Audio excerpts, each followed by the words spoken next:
Parte 1. O início do julgamento. Na escuridão abissal do Antigo Egito, havia algo ainda mais temido do que a morte: o julgamento das almas. Os vivos tremiam não pela foice do fim, mas pelo que vinha depois, quando o coração era pesado diante dos olhos frios dos deuses que jamais conheciam piedade. Não se tratava de alegorias espirituais, mas de realidades monstruosas, onde entidades famintas decidiam o destino eterno de cada ser. O Duat, o submundo egípcio, era um labirinto de provações. Rios de fogo, portais encantados, guardiões bestiais. E no final dessa jornada, o trono da verdade, onde os deuses julgadores aguardavam. Eles não eram como os deuses solares ou benéficos. Não sorriam, não perdoavam, não hesitavam. O julgamento começava com Anubis, o deus com cabeça de chacal. Mas não se engane, ele não era um guia benevolente. Seus olhos brilhavam com uma luz etérea, enquanto ele arrancava o coração do morto com as próprias garras. Com dedos envoltos em sangue seco e símbolos sagrados, ele o depositava na balança da deusa Maat. Ao lado, uma pena. Do outro, a essência do ser. Mas o terror real vinha com o silêncio, quando a criatura conhecida como Amit se aproximava. Parte leoa, parte hipopótamo, parte crocodilo. 3 predadores em um único monstro sagrado. Ela não julgava, ela devorava. O coração impuro, pesado pelo pecado, não explodia nem se dissolvia. Ele era mastigado enquanto ainda pulsava entre os dentes de Amit, num banquete onde a carne da alma era o prato principal. Os gritos não ecoavam no ar, mas no próprio espírito da vítima, dilacerada eternamente.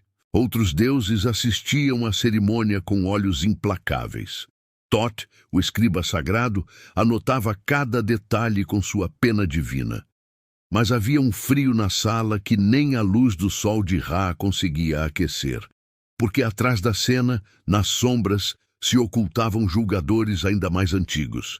Entidades esquecidas que se alimentavam da energia dos que caíam em desgraça.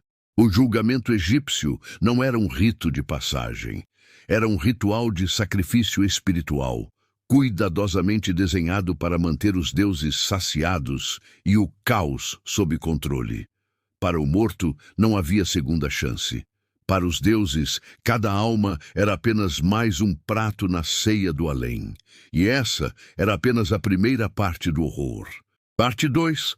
Os festivais do pesadelo. No salão das duas verdades, onde a balança de Maat era guardada, havia mais do que justiça divina. Havia sede. Os julgadores não se alimentavam de oferendas materiais. Eles ansiavam pela essência corrompida dos humanos. Quanto mais impura, mais saborosa a alma se tornava.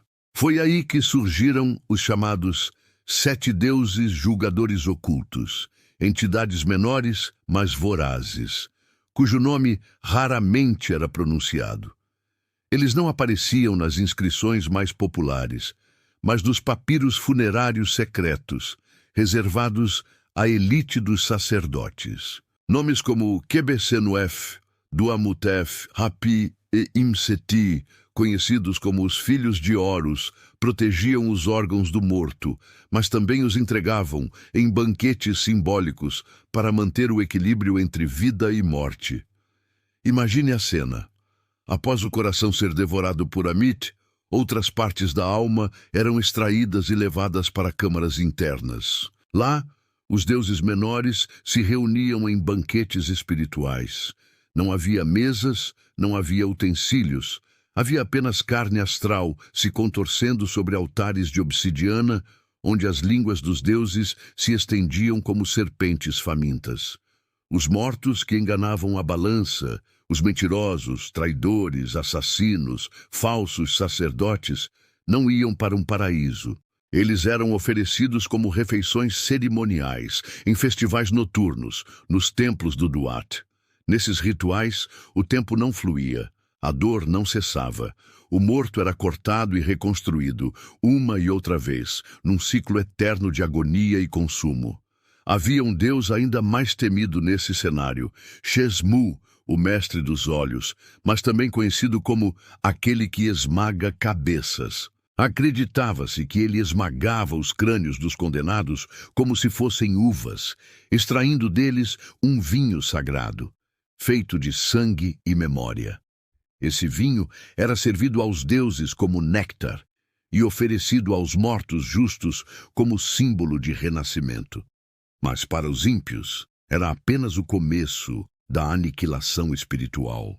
Esses rituais macabros aconteciam fora da visão dos vivos, mas os egípcios sabiam, sentiam, temiam, por isso faziam oferendas diárias, orações exaustivas, mumificações perfeitas, tudo para evitar serem devorados, esmagados ou transformados em carne de ceia divina. Porque no Duat, justiça era só o disfarce. No fundo, era tudo uma festa de condenação. E os deuses, os verdadeiros deuses, nunca deixavam a mesa vazia. Parte 3. A condenação sem fim. Mas nem todas as almas condenadas tinham fim imediato. Algumas eram julgadas não para a destruição, mas para o entretenimento dos deuses. Essas eram as piores sentenças. Almas mantidas entre a vida e o esquecimento, prisioneiras de templos espirituais invisíveis, onde serviam como escravos, brinquedos e oferendas eternas. Em câmaras que nunca viram o sol, os deuses julgam com olhos que queimam, e quando eles sorriem, se é que tal coisa existe, é o presságio da dor mais profunda. Nessas dimensões ocultas do Duat, uma figura sussurrante caminha entre os portais. Osíris, o juiz supremo, mas seu julgamento é frio, imparcial e, por isso mesmo, aterrador. Ao lado dele, seres conhecidos como os deuses das portas aguardam, cada um guardando um estágio do submundo. Seus nomes são impronunciáveis, seus rostos inumanos. Quando uma alma é considerada perigosa demais para o esquecimento, mas impura demais para a salvação, ela é entregue a eles. E o que ocorre ali, nem os sacerdotes ousavam registrar. A alma é fatiada, refeita, experimentada. O sofrimento se transforma em espetáculo. Para cada falha em vida, um novo corte. Para cada mentira, uma nova maldição. E enquanto isso, os deuses julgadores se banqueteiam, não com carne ou sangue, mas com emoções cruas, medo, desespero, arrependimento, sentimentos que se transformam em energia pura, alimento sagrado para manter a ordem do universo. O ciclo é eterno. O julgamento é inevitável, e nenhum coração escapa ao peso da balança. Os egípcios sabiam disso, e por isso temiam mais o pós-morte do que o próprio fim. A morte era apenas uma porta, mas o que havia do outro lado era o verdadeiro inferno, um inferno onde os deuses não redimem, eles comem. E agora que você conhece os julgadores e seus banquetes, pense bem antes de cruzar aquela linha. Porque no Duat, ninguém está realmente morto até ser servido. E se você teve coragem e estômago e coragem para chegar até aqui, então se inscreva no canal, deixe seu like e ative as notificações para não perder os próximos vídeos.